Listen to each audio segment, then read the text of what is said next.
అయ్యా రాజమౌళి గారు, మీకు ఇబ్బంది కలిగింది, మీ వీడియో రకరకాల చోట్లకి ఏదో ఇబ్బంది ఉండగలిగి మీరు రిలీజ్ చేయలేకపోయారు. ఎవరి కష్టాలు వాళ్ళకు ఉంటాయి, కాదనట్లేదండి. కానీ ఆంజనేయ స్వామి వెనకుండి నడిపిస్తాడు అని మీ నాన్నగారు అన్నారు. అది ఇప్పుడు భావ్యంగా అనిపించట్లేదు మీకు అన్నారు కదా. పోనీ బాహుబలి సినిమాలో కోట్లు సంపాదించారు కదండి శివలింగాన్ని ఎత్తిపించి పాపం ప్రభాస్ గారితో. అప్పుడేమన్నా శివుడి మీద ఏమైనా దానకం చదివారా మీరేమన్నా? ఏ శివాలయానికి ఏమన్నా దాన ధర్మాలు చేశారా?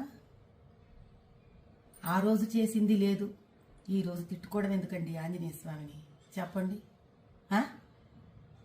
కుల వృత్తిలో వ్యక్తులు అంటే కుమ్మరివాడు ఆ కుమ్మరి వస్తువులని, కంసాలివాడు తన కంసాలి వస్తువుని, డాక్టర్ తాను సర్జరీలో వాడే సర్జరీ వస్తువులని, వీటినన్నిటినీ దైవంగా భావిస్తారండి.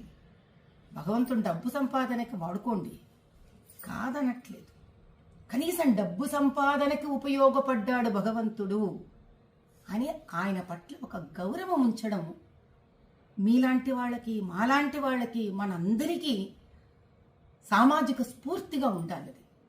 ఎందుకంటే ప్రజలు మనని చూసి మన మాట విని చైతన్యవంతమవుతారు.